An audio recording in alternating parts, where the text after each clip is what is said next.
lot of them did. And one of my best friends, Patty, she said that she was able to have a conversation with the ghost, and she believed it was either my grandmother or my great-grandmother, because they both died in the house where I grew up in. So, and I didn't get to meet either of them, so I didn't really know what they were like. So I was fascinated. Oh, and then one time we were playing. We weren't quite teenagers yet, so we were playing with the idea of makeup and doing our hair and stuff like that.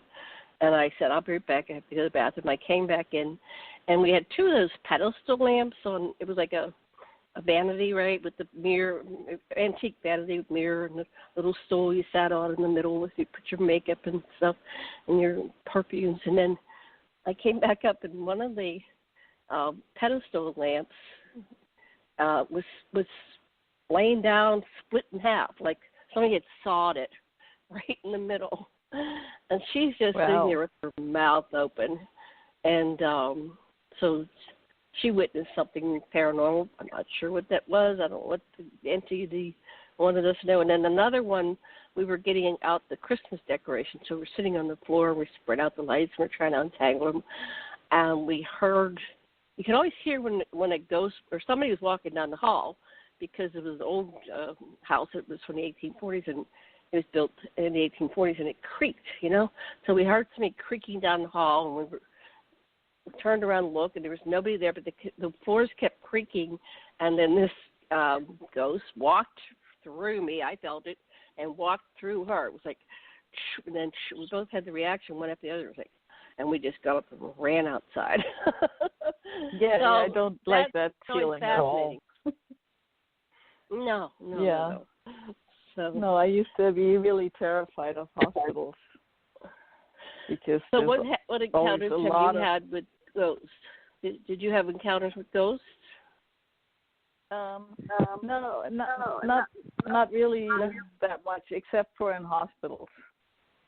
I mean, just seeing people in hospitals. Well, go ahead. Tell us one of your hospital stories. And then, TJ, if you have a ghost story, you're next. Okay. So what happened that was going on in the hospital that you saw a ghost? Well, I felt that, hospitals were really full of people. I mean, it felt like Grand Central Station at rush hour. Any hospital. And so I tried to avoid them because I don't really seek that communication. And I find that very unpleasant when people walk through you. It's so you've had that my happen. favorite experience. Yeah. You've had them walk through you. Yeah, it's really weird. What did it feel like to you when it happened to you? It's kind of like getting nauseous. Yeah. And I had chills. It wasn't just up my spine. It was like chills, all it's like a cold breeze would go over your skin. This went right through the body. Like, oh my God! And then it went right to my girlfriend. Kind of worked she on did the same reaction. Go ahead. Yeah, I try not to. I try not to have any ghost experiences, if I can help it. So, what do you mean by you're a clairvoyant medium? Excuse me, medium. I thought medium mean that you pull in. Well, I'm, clairvoyant. Yeah, no, I don't like to do that. So I don't do that, and I don't channel beings through me anymore. I mean, I've tried that, but that's not. I don't like that. I don't want to share my body with anybody. So very particular about that. No, I like to look at the energies around something, or I see whatever comes up. So I'm like more looking at the energies and seeing what's happening, and where you see connections, of course, to other beings, if there are some. But to me, it's more important what's useful to the person right now. So if I have a client that comes, for a reading or something like that, if I tell them that their grandmother is there and loves them, it's not that useful unless they're ended on a really bad note, in which case that'll show up. So that's not really the kind of thing that I like to do, because I refer them to other people that I really love doing that. To me, it's more looking at what is actually really useful to them right now in their energy, and what can they do to change or clear it or add to it. So do you have to be with somebody physically, or can you do this on the internet? I only work over the phone. I only work so over this the is phone a phone because, session. Yeah, because we're people and we're judgmental. Even if we try not to ever be judgmental, we are still judgmental. And so if somebody calls me up and they see me, and they immediately see me as a human being with limited capabilities. Because that's what we do when we see a person. Okay, looks just like me. So already there is a lower level of what they will accept because of that initial judgment. And from my side too, I see that person and I immediately have also not just my clairvoyant eyes on them, but also my mind eyes that says like, oh, this person looks such and such, which is the natural thing that we do.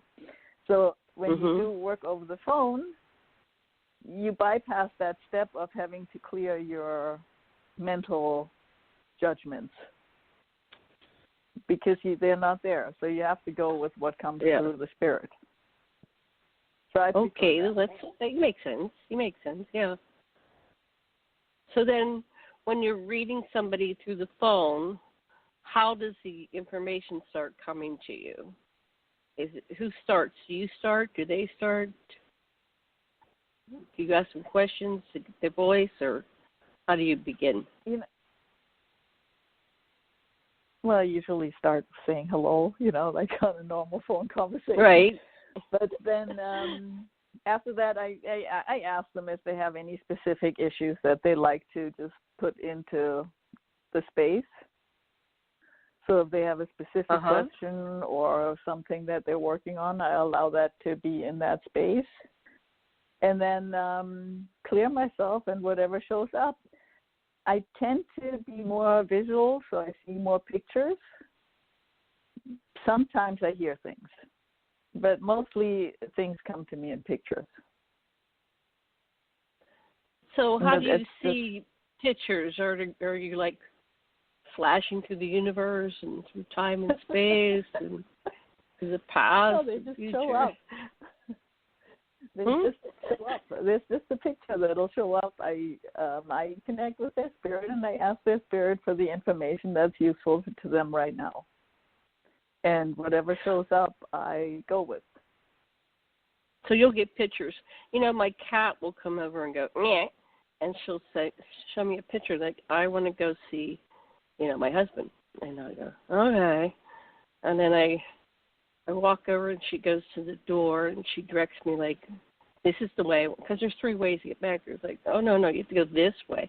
So it's like she sends pictures and I get them, right? So I never thought you could do that. But, an animal can send you pictures. And my 2 cats, they'll say if they want wet food or dry food or water, they'll send me pictures. I go, oh, okay. So, we've developed this. So I can imagine that's kind of what you get. You get pictures. And then once you get the pictures, what do you say? I mean, either that a lot of times those pictures mean absolutely nothing to me, so then I'll just describe them to the person. And I have to say a lot of times it means more to them than I could possibly figure out from that picture. Or if the picture means something to me and I can interpret it right away, I will tell them what my feeling is about that picture, what that says. But I do also think that the picture comes from them. So if I really Well, if I really don't understand the picture, of course I try to wipe that screen clear a few times, but sometimes it's very persistent and comes right back. Then I will and usually it's very surprising how meaningful it is to the client. That's fascinating. So you'll go through these pictures, and then you'll get the story of. Does that answer the questions most of the time that they pose, or the issue? Yeah, it usually relates to the issue, and if I don't get anything, I'll tell them I don't get anything. And I, can't do it because obviously either I'm not the right person for them, or it's not the right time, or I'm also able to say, it's not like I have a client, I have to do this now. It's like if you go to the doctor and the doctor goes like, well, I can't help you today with that. I just don't know. So that happens too, of course. Well, that's good. I mean, when it's working, when it's not, yeah. How do you, let's see, it says that you identify long past incidents which can be the source of current major depression or health issues. How does that work?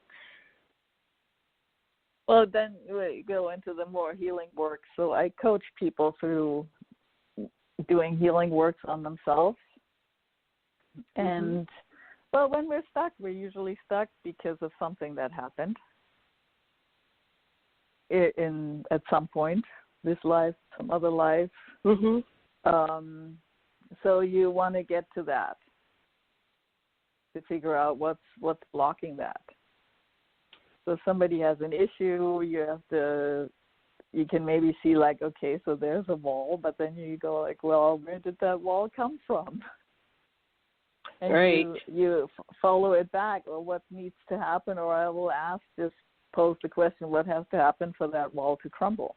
And I will, whatever shows up then. And I guess for some people,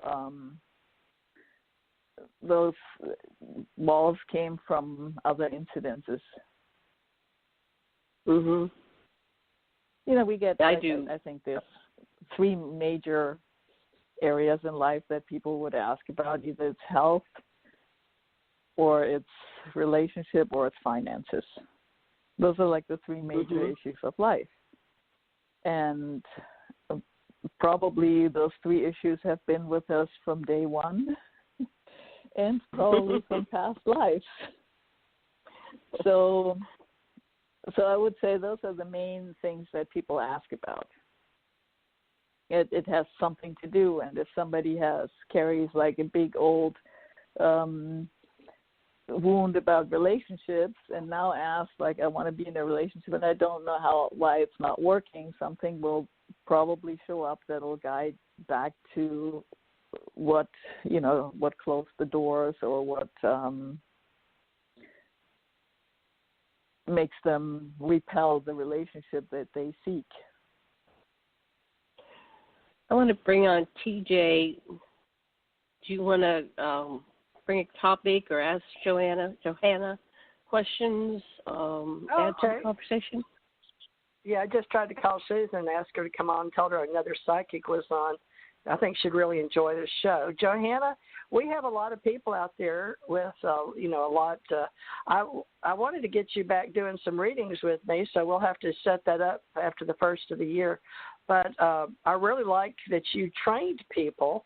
And Janet asked me earlier to describe a ghost while you were talking. Now, I could see you were talking about hospitals, but I could see that I've seen people in the hospitals, but I've seen them here in my house too. Wondered if it was my daughter visiting again. But I've always been able to see shadows. And then once in my house, I watched some people building it was like they were in another realm, and they were building a brick wall while I was watching them. And they were working, and I wondered, how could I see in this other dimension? And that was my kids were real little, so but that's really good. And my kids grew up with me having tarot cards because I started reading everything I could get my hands on because I died and had out-of-body and near-death experience.